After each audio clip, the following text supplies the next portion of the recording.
तो hello everyone. तो आज हम पढ़ने जा रहे हैं क्वांटम मैकेनिक्स का एक और टॉपिक डी ब्रोगली हाइपोथेसिस और मैटर वेव्स की बात करेंगे। डी ब्रोगली की वेवलेंथ निकालेंगे और डी ब्रोगली की wavelength in terms of kinetic energy हम निकालेंगे। तो पहली हेडिंग बनेगी, बड़ा इंपॉर्टेंट टॉपिक है हमारा डी ब्रोगली। ठीक है, ये डी हमारा स्मॉल ही बनता है, Broglie hypothesis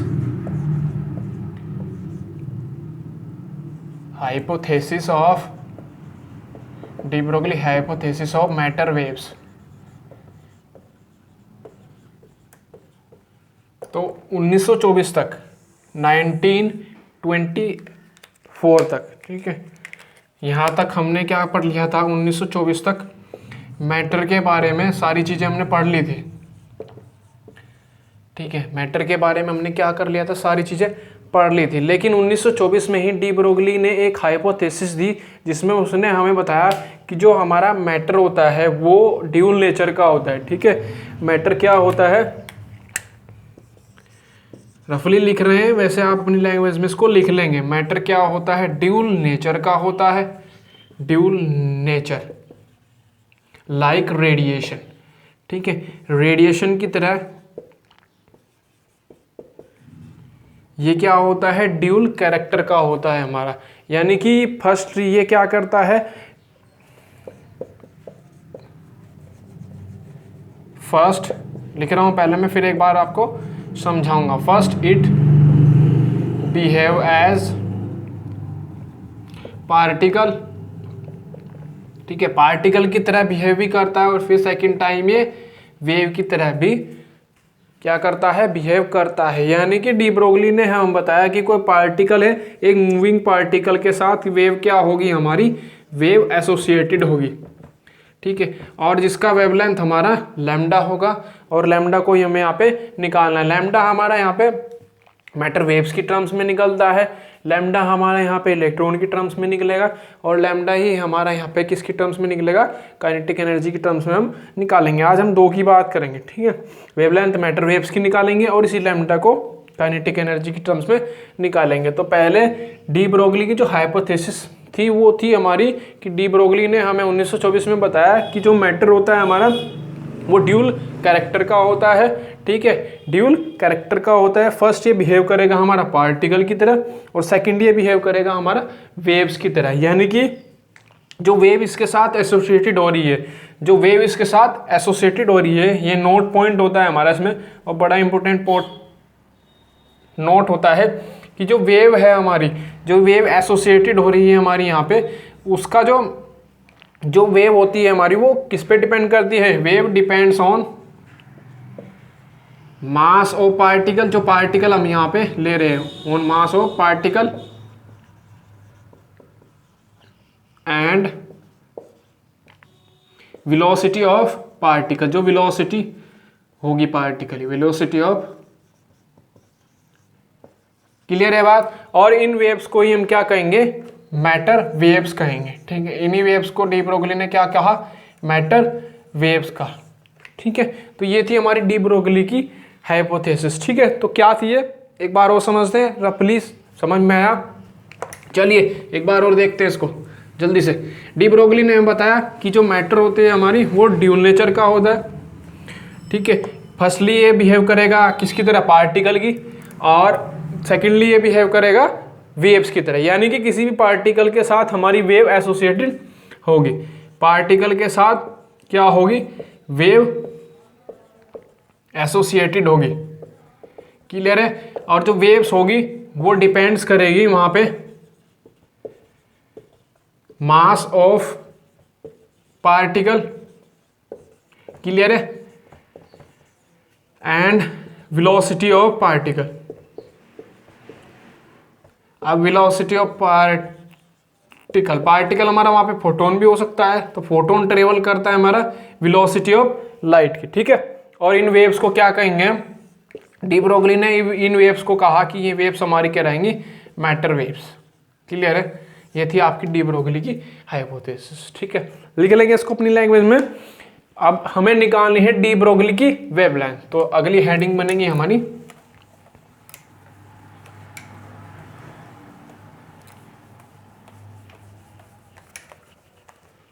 de Broglie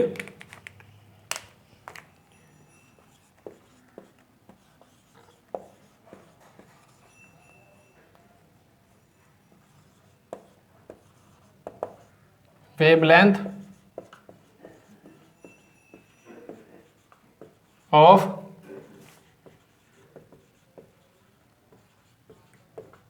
matter waves.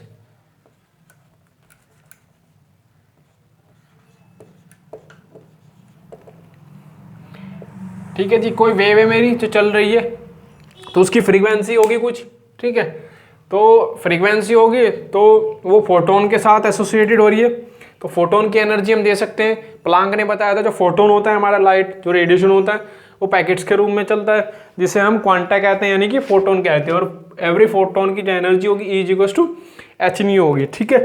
तो लिखेंगे इसमें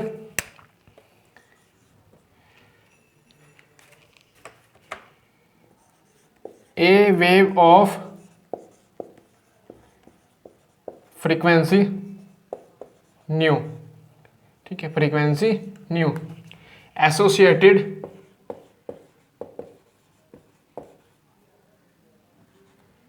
with photon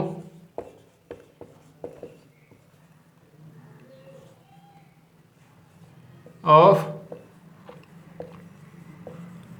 energy E is given by, ठीक है।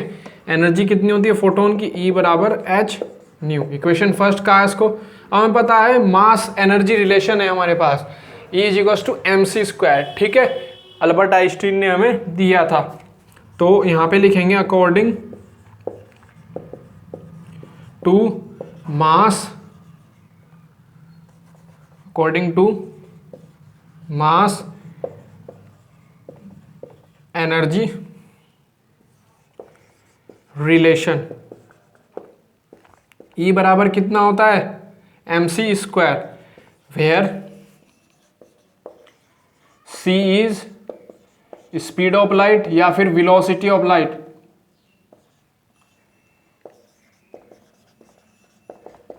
इन फ्री स्पेस, ठीक है। तो फर्स्ट एंड सेकंड से क्लियर है भाई, फर्स्ट एंड सेकंड से दोनों की कंपैरिजन कर दो। H nu is equal to कितना हो जाएगा, या फिर M C square is equal to H nu, और M is equal to H nu by C square, ठीक है। अब जो हमारा पार्टिकल है यानी कि फोटोन है या फिर पार्टिकल है, फोटोन है हमारा, वो किससे चल रहा है, स्पीड ऑफ लाइट से चल रहा है, ठीक है। तो उसका मोमेंटम होगा क्योंकि उसके पास मास m है, ठीक है। तो वहाँ से मोमेंटम निकल जाएगा, p इज इक्वल टू कितना हो जाएगा, एम वी होता है, लेकिन c यहाँ पे v क्या है हमारी, c है, तो एम सी हो जाएगा, m की वैल्यू यहाँ से डाल दो तो हमारा रिलेशन बन जाएगा, ठीक है। तो लिखेंगे द फोटोन इज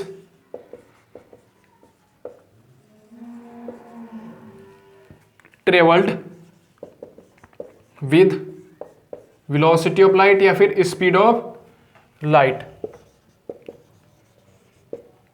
c, ठीक है। देन कैसा बना दिया था, टिकटॉक बनाओ, then the momentum of photon, जल्दी जल्दी लिखने के चक्कर में कोई अक्षर कैसा, कोई वर्ड कैसा, कोई वर्ड कैसा, ठीक है भाई, समझ में आना चाहिए बस। फोटोन इज गिवन बाय, ठीक है। फोटोन की जो मोमेंटम होगी वो होगी p is equal to M C, fourth आ गया, ठीक है। थर्ड एंड फोर्थ से, ठीक है, थर्ड एंड फोर्थ से यहाँ पे कर दूं, चलो थोड़ा सा पोर्शन यहाँ से कर देते, फ्रॉम थर्ड एंड फोर्थ, ठीक है। तो थर्ड एंड फोर्थ से m की वैल्यू रखेंगे तो p बराबर कितना हो जाएगा, m की वैल्यू कितनी है जी, ये रही h new by C square into सी, एक पावर कैंसिल, तो P बराबर एच न्यू बाई सी आ गया हमारा। ठीक है, चलिए यहाँ तक पॉज करके नोट करें। ठीक है, पॉज करके नोट करें।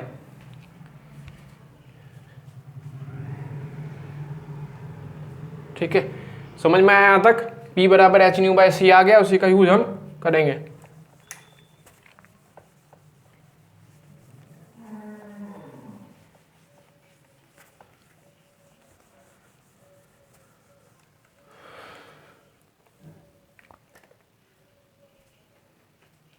ठीक है, तो करें यूज, इसको मिटा दें पहले। यहाँ तक समझ में आ गया होगा।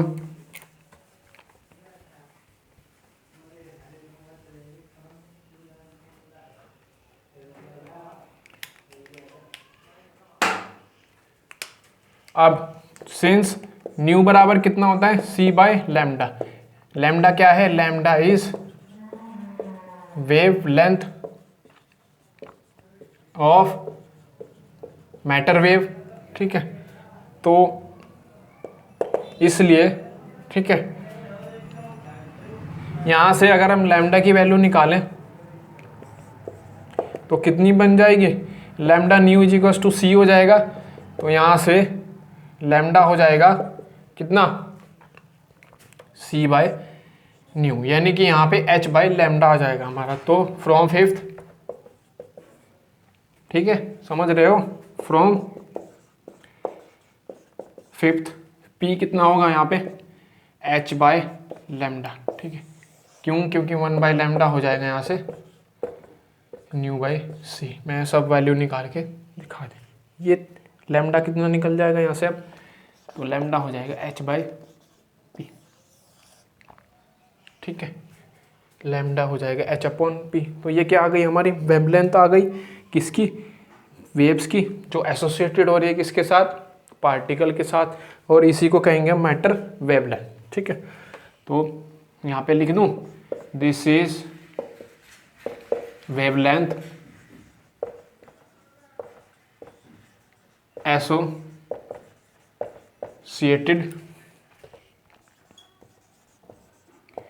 with particle and it is also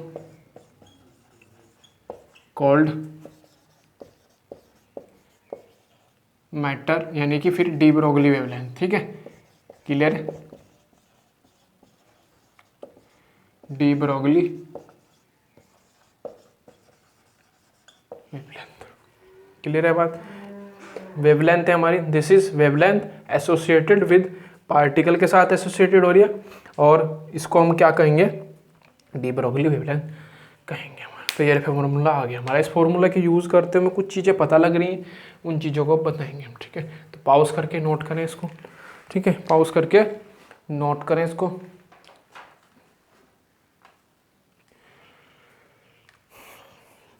मिटा दे, क्लियर है।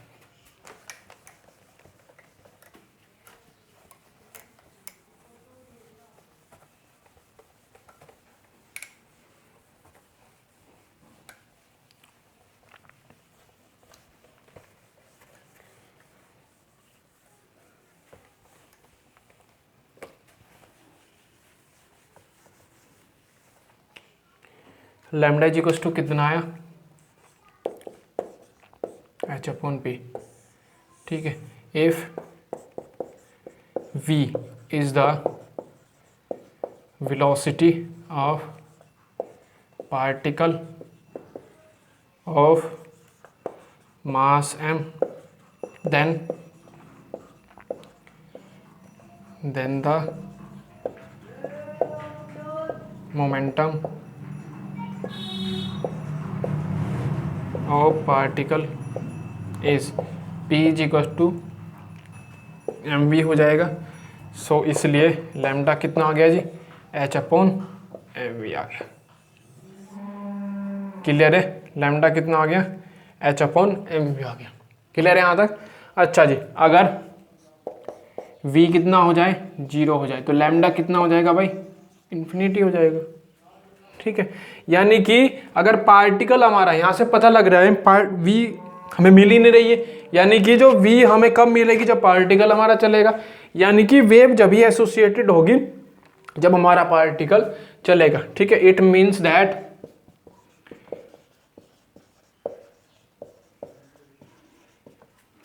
द वेव एसोसिएटेड विद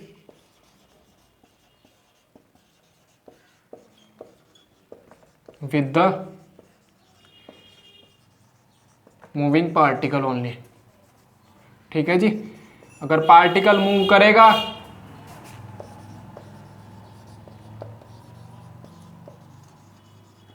तो वेव हमारी एसोसिएटेड होगी, नहीं तो वेव एसोसिएटेड नहीं होगी। क्लियर है? अच्छा जी, दूसरा यहाँ पे जो इम्पोर्टेंट बात होती है कि डी ब्रोगली ने हमें बताया कि जो हमारा वेवलेंथ होगा वेक्टर वेव्स का, ठीक है, जो वेवलेंथ होगा हमारा मैटर वेव्स का, वो डिपेंड नहीं करेगा कि जो पार्टिकल है हमारा चार्ज है या फिर अनचार्ज है। ठीक है, यानी कि जो वेव होंगी हमारी वेव होंगी वो इलेक्ट्रोमैग्नेटिक नहीं होंगी नेचर में। ठीक है, ये डी ब्रोगली ने हमें बताया। ठीक है, तो दूसरा है हमारा द वेवलेंथ ऑफ किसकी, वेव्स की, डज नॉट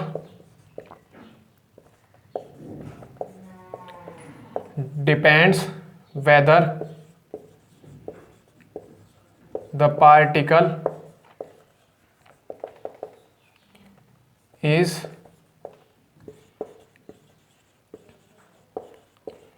चार्ज्ड और अनचार्ज्ड। ठीक है, चार्ज है कि वो अनचार्ज है। ठीक है, ये उस पे, ठीक है,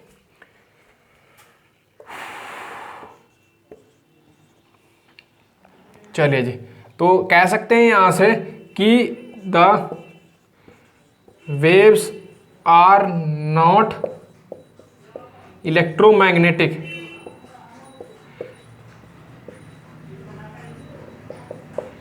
इन नेचर। ठीक है,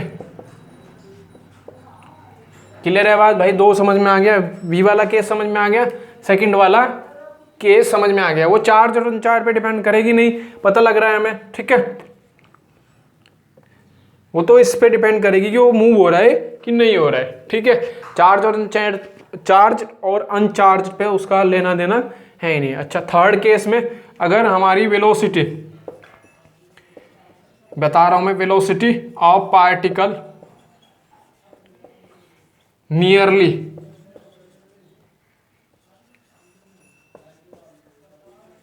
equal to speed of light या फिर वेलोसिटी ऑफ लाइट,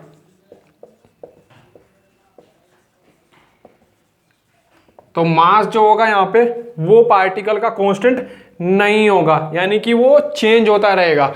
और हमने पढ़ा हुआ है मास एनर्जी रिलेशन से, वो हमारा किससे हम चेंज करते रहेंगे, m बराबर m0 √1 minus V square by C square से। क्लियर है? m0 क्या है यहाँ पे, rest mass of the particle.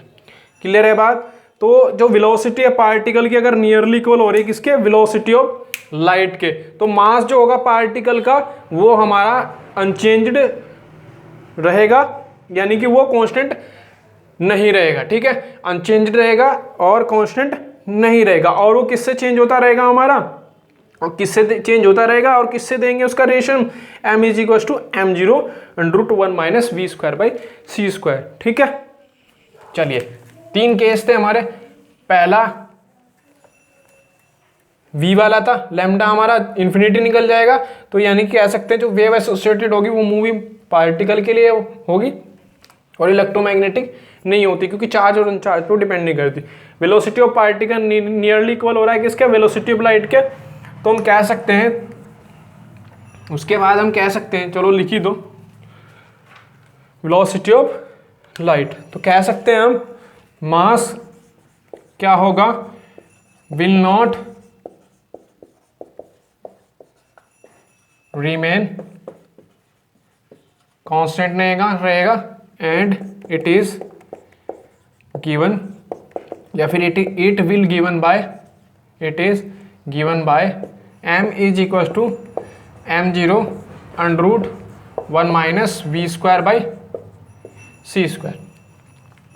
Clear है भाई? चलिए m0 क्या है? Rest mass. m0 क्या है भाई? रेस्ट मास है किसका? Where m0 rest mass particle का है कि किसका है? ठीक है, rest mass of the particle. ठीक है, अच्छा जी, तो लैम्डा इज इक्वल टू कितना था अभी हमारा? चूंकि लैम्डा इज इक्वल टू कितना था? h अपॉन एम भी था, तो क्या यहाँ से m की वैल्यू इसमें रख सकते हैं हम? चलो रख दो। तो और करके लिखेंगे lambda is equal to h upon m की वैल्यू m0 अंडर रूट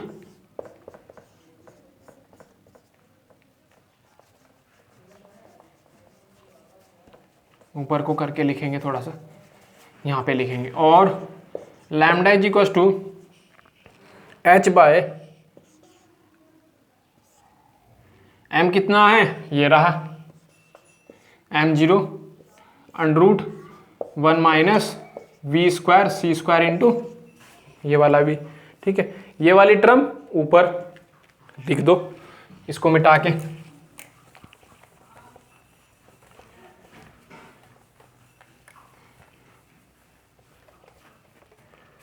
तो लैम्डा कितना हो जाएगा भाई यहाँ से? h under root 1 minus v0 का स्क्वायर इंटू m0 v। ये निकल गई जी आपकी de Broglie wavelength of matter waves की। क्लियर है यहाँ तक? किसी को कोई डाउट होगा तो कमेंट कर दियो। ठीक है, पहले नोट्स उठाओ और उसके बाद इसको करो। ठीक है, तो डी ब्रोगली वेवलेंथ निकालनी है मैम किसके टर्म्स में? काइनेटिक एनर्जी की टर्म्स में, सॉरी। ठीक है, जैसे हाथ चलते हैं ना ऐसे कभी कभार, अंदर का मटेरियल यानी कि जुबान कहते हैं इसको, ये भी भागने लगती है बहुत ज़्यादा स्पीड से। ठीक है, तो कन्वर्सेशन और राइटिंग का जरूर ध्यान रखना है। कहीं पर गलती हो रही तो कमेंट करके उसको सही करवाना है। ठीक है, वैसे बहुत मुश्किल ही करता हूँ, बस राइटिंग का इशू है कि बस इतना लिख देता हूँ कि समझ में आ जाए आपको, बाकी तो है ही नहीं, साफ तो है ही नहीं है। ठीक है, क्लीन नहीं लिख सकता क्योंकि अच्छा जी, चलिए खैर, de Broglie wavelength in terms of kinetic energy, in terms of electron next lecture में निकालेंगे।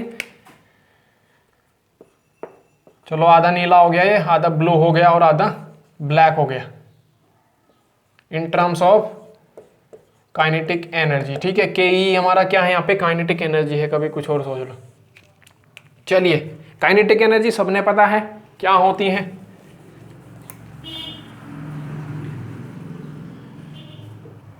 काइनेटिक एनर्जी सबने पता है, the kinetic energy of a particle of mass m, जिसका मास कितना होता है? m, moving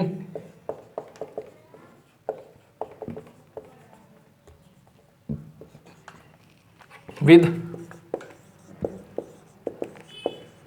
velocity v। तो काइनेटिक एनर्जी कितना होता है यहाँ पे? 1/2 m v स्क्वायर। इसको k लिखूंगा मैं, k is equal to m से डिवाइड, m से मल्टीप्लाई, डिवाइड एंड लिख दो यार, तुम्हें पता लग जाएगा, मल्टीप्लाई। वैसे छोटे बच्चे नहीं रहे तुम अब, ठीक है, डायरेक्ट भी कर सकते हो। m square v square by m, पता लग गया कैसे किया? ये m से ऊपर गुणा कर दी और नीचे भाग कर दिया। m स्क्वायर v स्क्वायर क्या है? चूंकि करके लिख दो, since p square is equal to m square v square, तो इसलिए kinetic energy 1/2 p square by m हो गया। चलो 2m के